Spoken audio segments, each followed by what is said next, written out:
performer for you today, and it's actually her Fringe debut, so I would like you to give her a very warm welcome. Here's Valentina.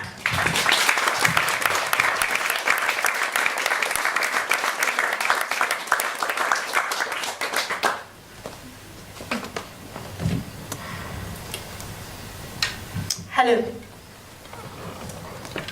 Hi everyone. I'm Valentina and I am an addict. Usually people respond, "Hi Valentina," but that's okay. My therapist told me that this wouldn't be in the usual crowd. For some reason she thinks that being laughed at from a stranger, it's a good thing for my self-esteem.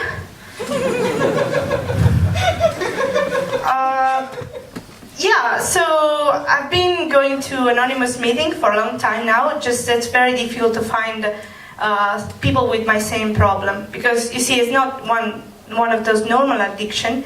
I have a problem with making terrible decisions. I'm a terrible decision addict. And if you are wondering how is that even possible, and you don't look like one, maybe the lights are wrong because have you seen my hair? It's like if Justin Bieber was born in the 80s. There was this guy I was dating a few years ago, and everything was going so well, you know, this intimate moment, and one day he tells me, "You're really important to me. I would say you are the second best things in my life." The first things was a frying pan. So it was a frying pan, me. What did I do? I married that guy. No, but to be fair, there are people with the same problem as I have, and those are called academics. We have these things for bad decision. We really thrive when we are challenged, you know? It's not like we end up being a postdoc forever. We really want that, right? It's a choice that we make, and it really makes us feel challenged and yeah, whatever.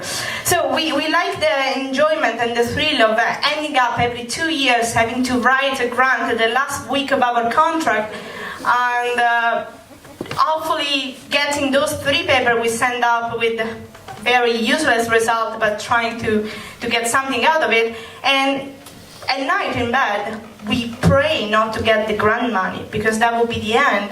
But we're actually still doing this bad decision.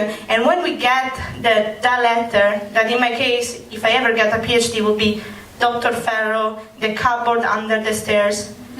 Yeah, that's the best I can afford with a postdoc if I ever get one.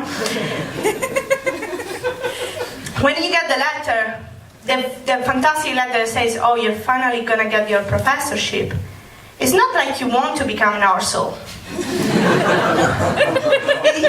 You have to still be in the loop, you know? You have to still be making bad decisions and have all your PhD students cry at night. So it's to continue the loop. So yeah, actually I discovered about this addiction when I had a change in career. I mean, not a real change in career, but a drop, I would say. So, you know, there is something that no one ever admits, and it's that science, they have different levels. You know, up there in the ether, there is mathematics. The mathematician, no one has ever seen one, because they live in their own, they do their own abstract things. It's clean, and they don't want to have anything to do with us. Then there are the theoretical physics, which are basically mathematicians in disguise. They pretend to care about us. They don't, but I wanted to be one of them. Because I don't care about you at all. I just like to talk about me. Turned out it wasn't that good, so I had to drop a little bit down. And I ended up into applied physics, which is kind of cool. We make tools. We wear queer t-shirts. That if you're a girl, they are okay. If you're a man, you're a geek or something, and I don't know.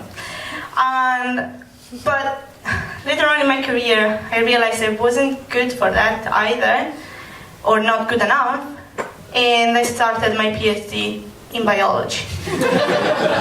Now, there is a whole lot down there, like the social science, but we're talking real science over here.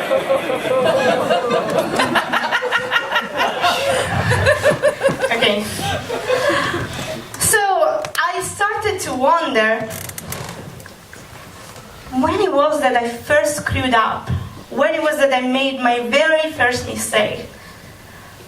Turned out, I wasn't even born.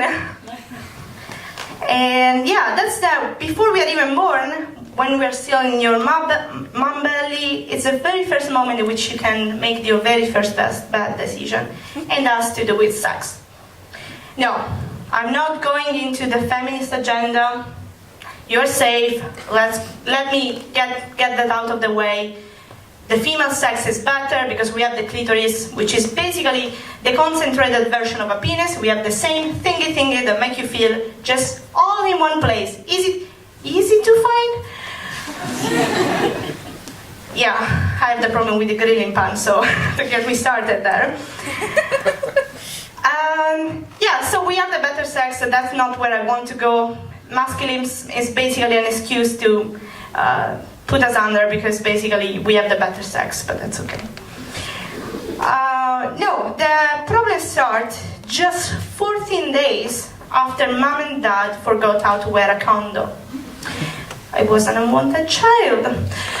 To be fair, mom and dad are in the audience today. Thankfully, they don't understand English, so smile and wave. Hi, mom, dad. So, 14 days after the fetus is in the belly, for the human's baby, it starts a process called gastrulation.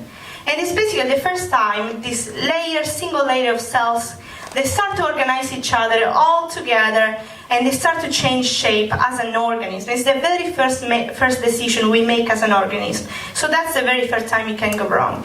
And it's very interesting because you see all these cells moving, and they start to become this three-dimensional shape. The cells start to ingress, and if I have to describe it to you, it's sort of a valley between two plushy and gorgeous mountains. And if you think that that's your whole body and that really looks like a vagina, you will be a perv, but also right. And if you're still wondering why I need a therapist, is that because I didn't really do that much research into that. I didn't need to do it because that's how I spend my day in the lab. I spend my day in the dark lab looking at vagina-shaped chicken embryo. And before you go to the government asking your tax money back for letting me watch the most boring porno ever, it's not all I do. I also shine a laser to this developing embryo, and using a tool that is called optical tweezers, which is basically the lame version of a lightsaber. And I'm really proud of that. I can still go and party and say, hey, I built a lightsaber, kind of.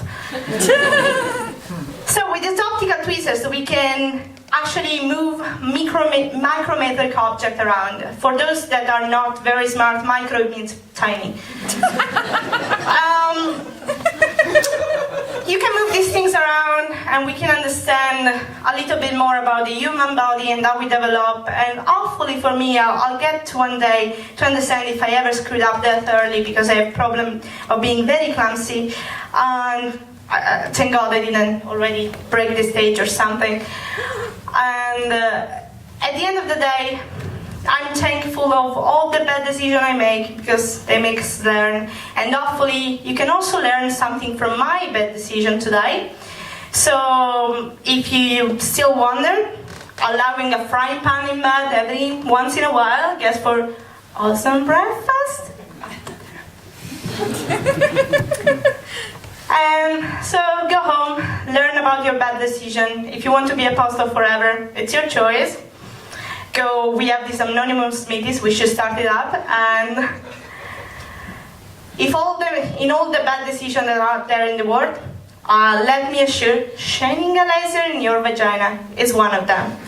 I never tried though.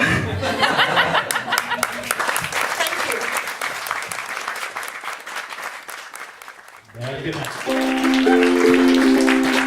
good.